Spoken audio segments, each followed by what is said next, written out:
Hebrews chapter 10, if you'll turn your Bibles there, we're going to read out loud verses 23, 24, and 25. Hebrews is towards the end of your Bible. It's before an incredible book called James. Hebrews, and then you read that book, go to that book, probably about maybe almost towards the very back. Hebrews chapter 10. Let's read verses 23, 24, and 25 out loud together. Let's begin. Here we go. Let us hold fast the confession of our faith. Okay, this is horrible. Let's try it again.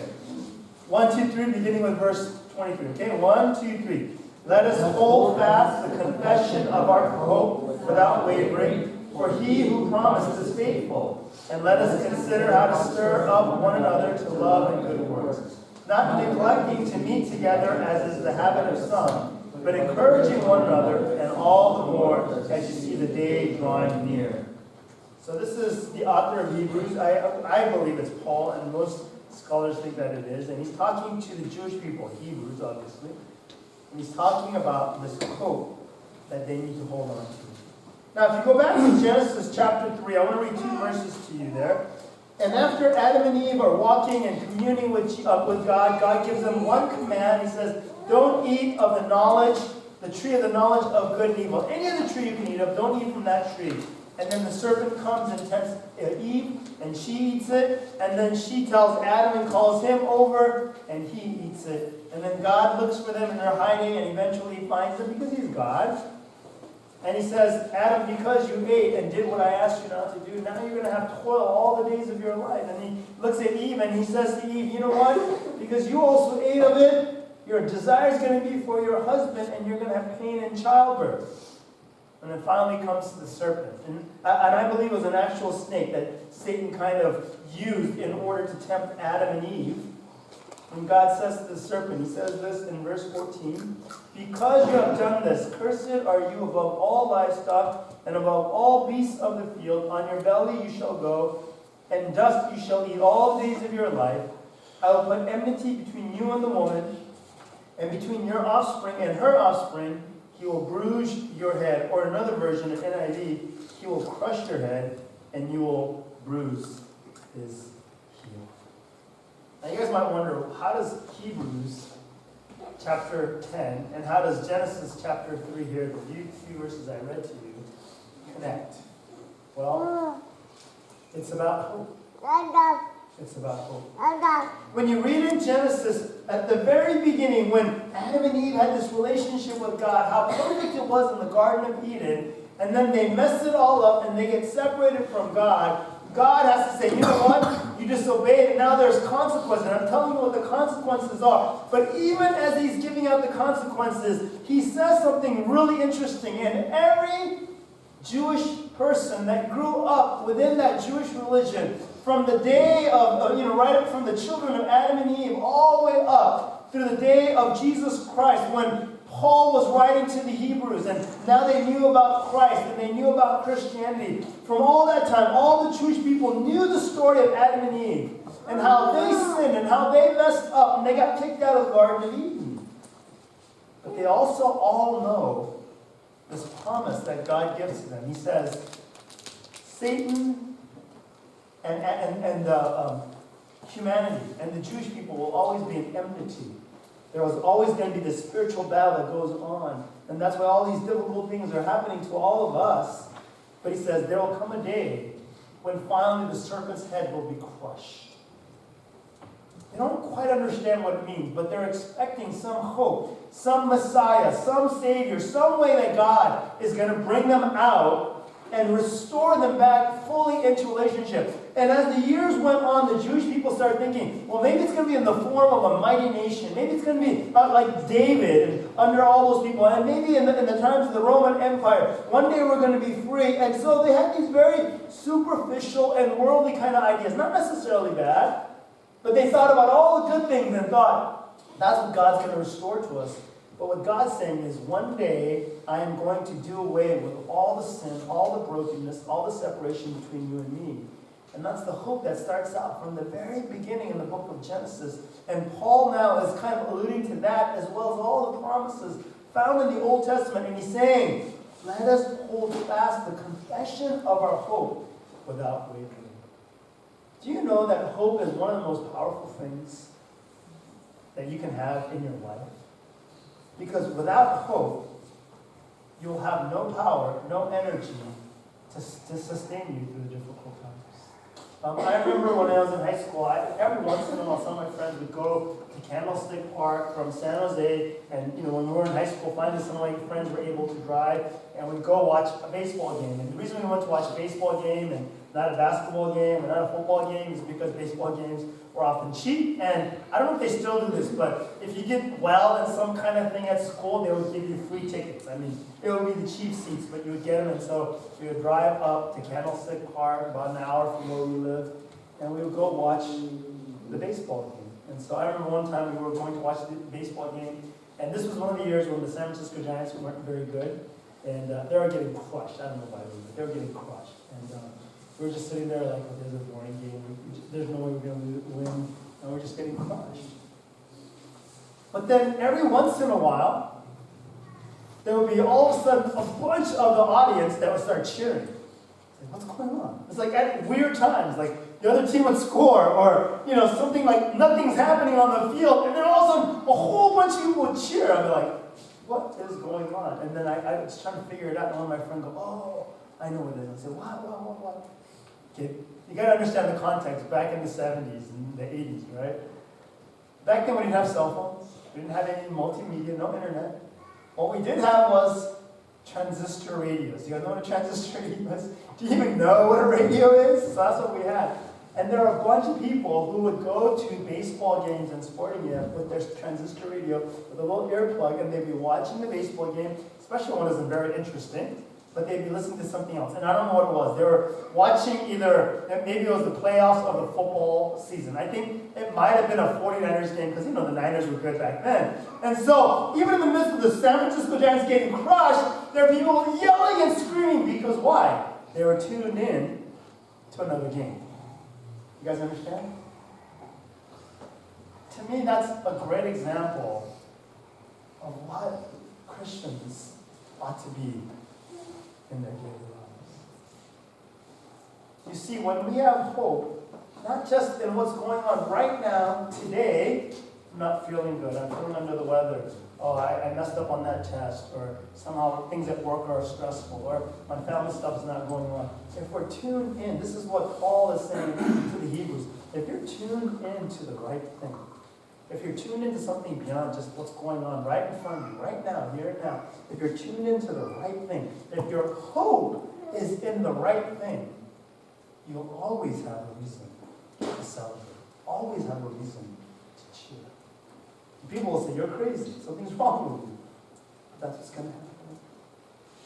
And to me, that's what Christmas is about. The first thing that we have to understand about the Advent, about the coming of Jesus Christ, is that it gives us a reason to cheer and celebrate no matter where we are in our lives.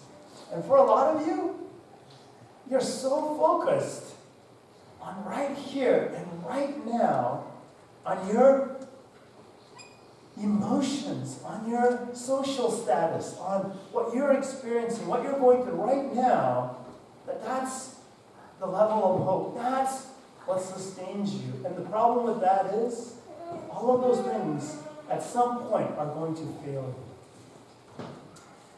There's nothing in this world that can sustain and give you eternal hope. That's the thing that you ought to know.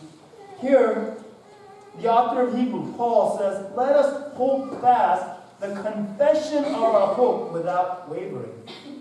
See, this is so suitable to all of us.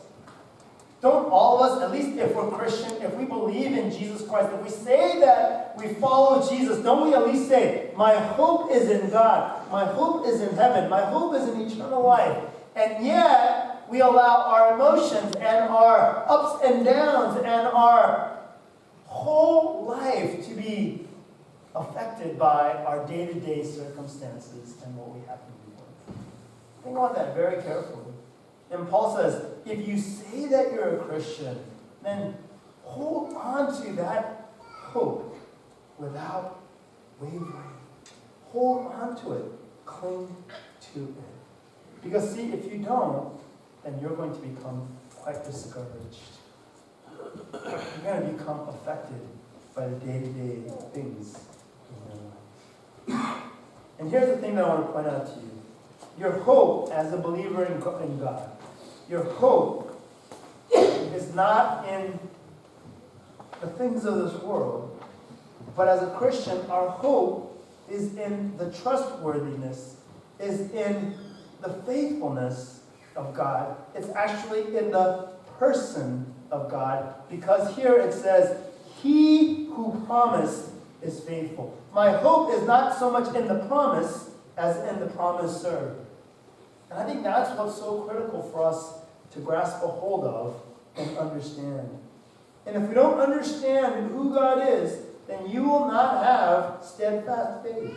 In the book of Numbers, chapter 23, verse 19, it has this amazing description of God. It says, God is not a man. That's pretty obvious, right?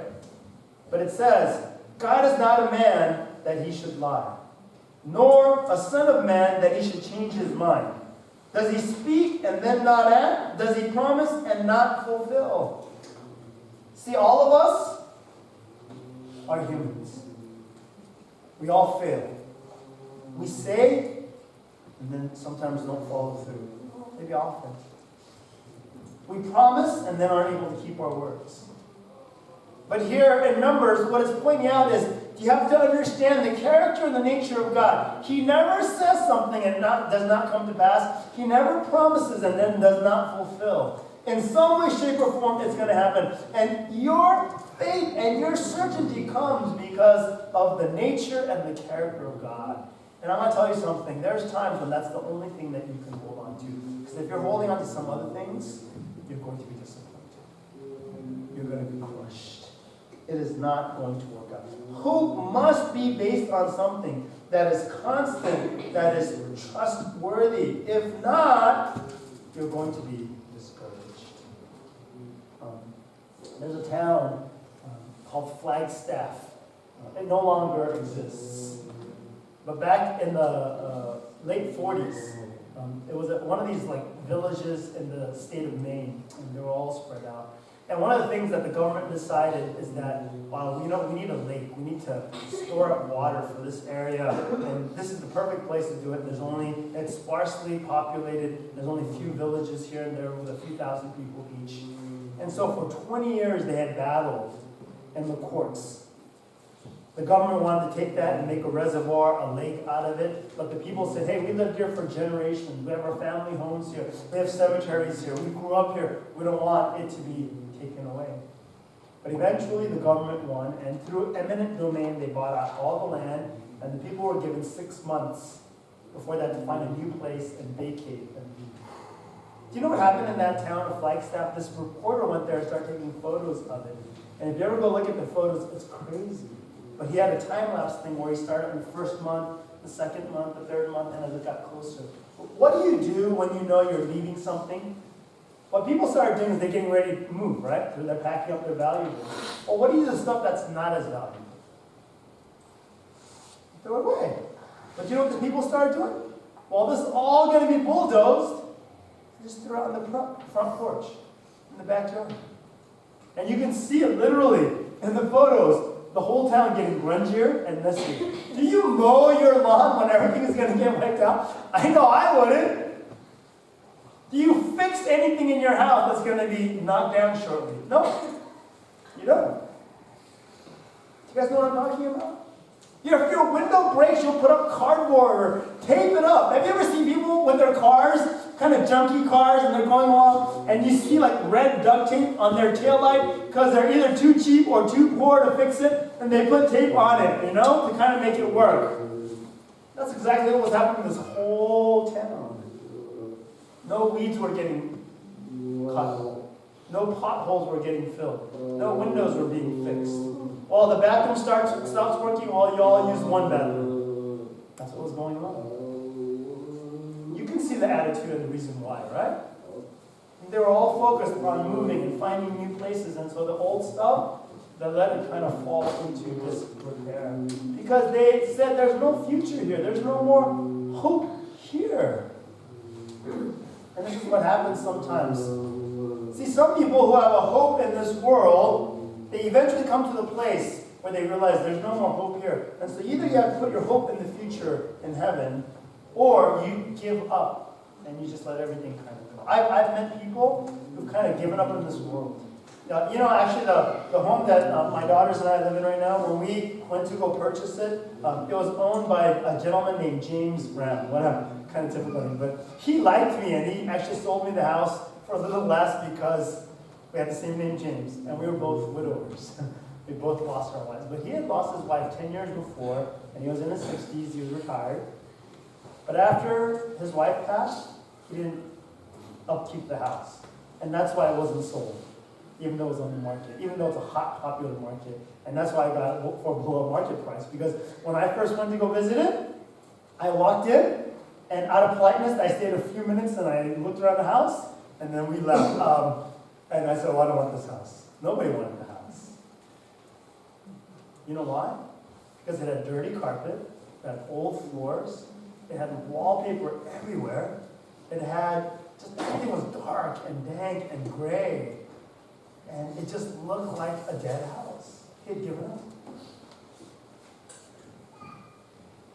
And the only reason I bought it, I think it was God's blessing, but I was looking for a house and I couldn't find it. I was like, okay, we won't be able to find a house. And then one night I was kind of sleeping, or sleepless night, and then I was just kind of woke up and I started praying, God, find me a place to stay. And then I just had this vision of that house, but not the way that it was, but what it could be.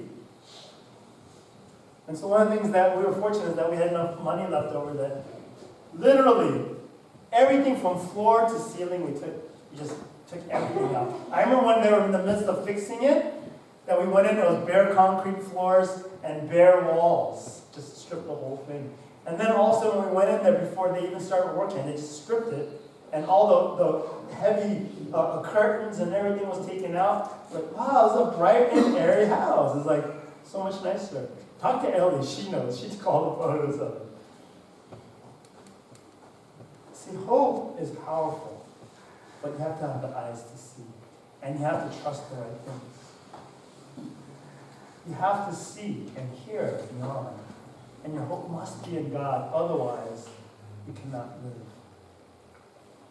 Based upon what you see, what you experience day to day in this life. Well, if you have hope in God, then there's a couple of things that now we need to do in order to sustain that hope. And here's two things that the Bible tells us.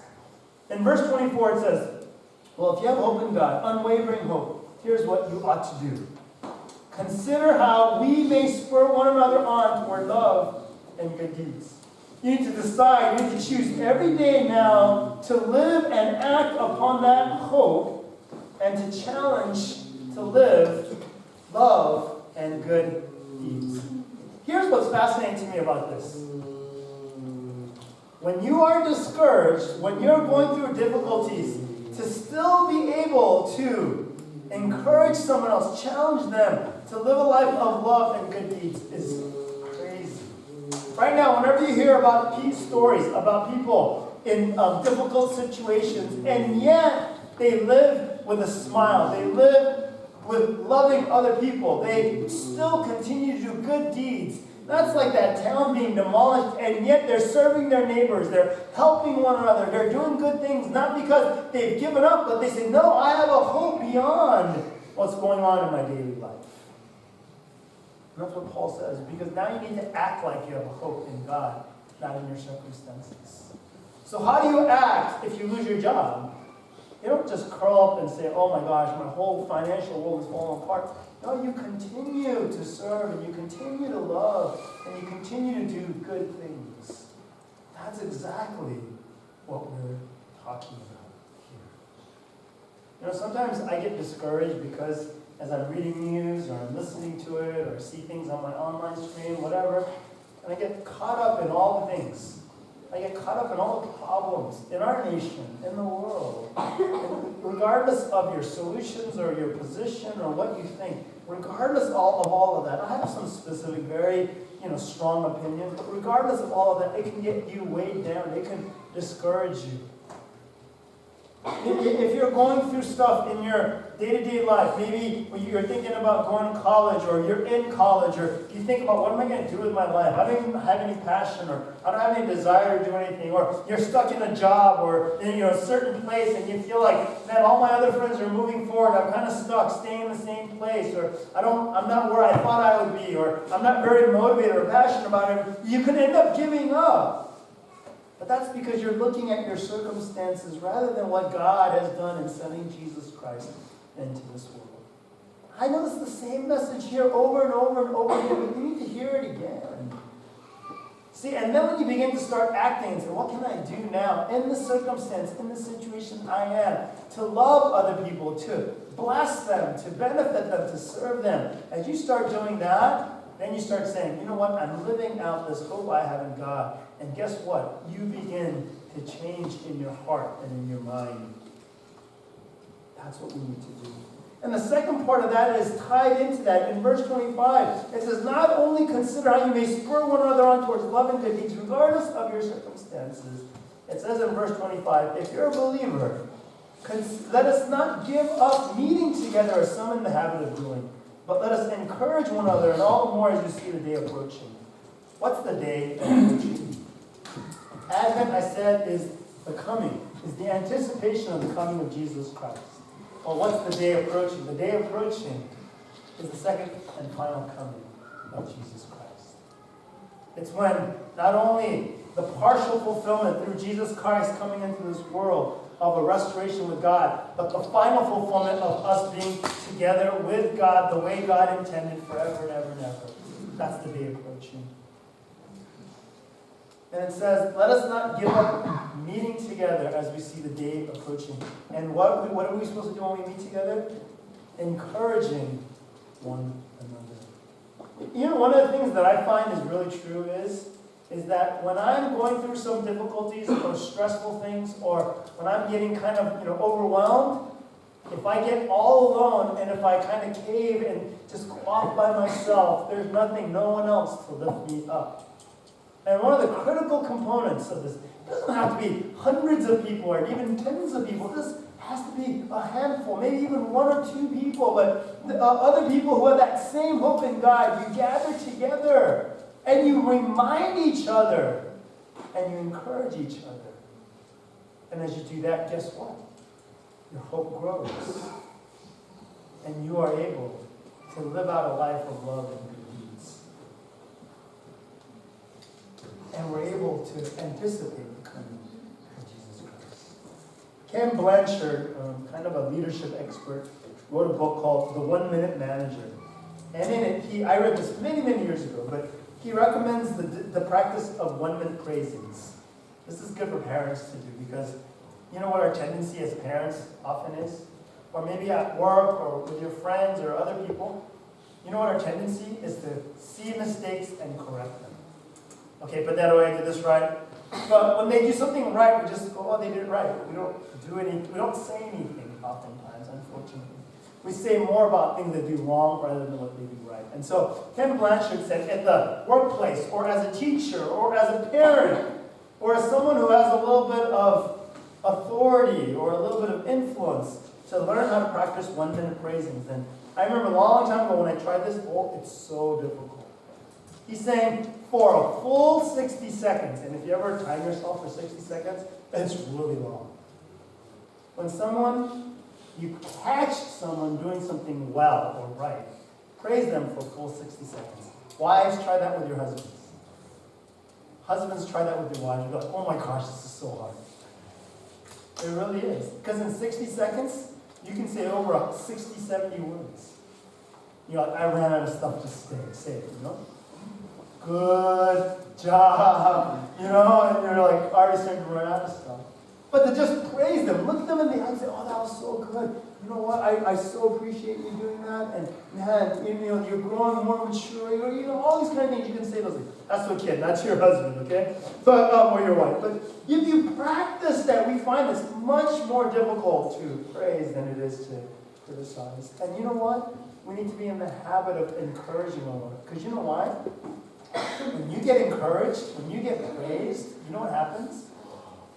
This is really an interesting psychological thing, but I think it's true of me and probably all of you. You also have a desire to do more along that line. We're just creatures like that. We like to be encouraged. The problem is a lot of us don't have a lot of encouragement in our life. There's one thing to have our hope and say, you know, God, I have this hope in you. But it's another thing to also be around other people who are encouraging and saying, you know what? You're going through this difficult time, and yet I see you somehow persevering and standing, and I see God working in you. I see God using you as a testimony to other people. And then when you hear that, you go, really? And now you become encouraged, and it strengthens you. You know, when you're exercising, or when you're studying, or when you're doing something that's kind of a long task, or something that's difficult, when someone comes around alongside you and encourages you, it makes it that much easier to complete and to do. Trust me, it's true. You guys know this. And one of my good friends, he did this trip around the world. I shared this with him. He's a missionary. And recently I had a run-in with him again. But I remember when he was first starting out, he went on this bicycle trip around the world all by himself. He's, just one of those guys that just physically just amazing that way. Partway through that trip, he started contacting a lot of us, myself included, and say, hey, join me for a month. Join me for a couple of weeks. He started begging some of us, literally. You know why? Because it's hard on your own. It's me and God and the Bible, and that's how he started. But it took him 2.5 years to go. 2.5 years. And every time it's a new country, it's a new place, he's just riding his bike. No one knows him. And in the last, I think like 9 months, his brother went and joined him. And he said that was the best part.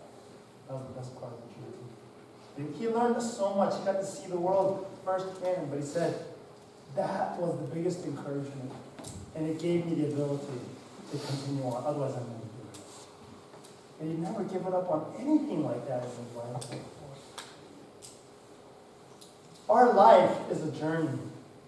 And in order to reach it to the end and live it with hope and with love and good deeds and to hold unwaveringly, we need people to journey.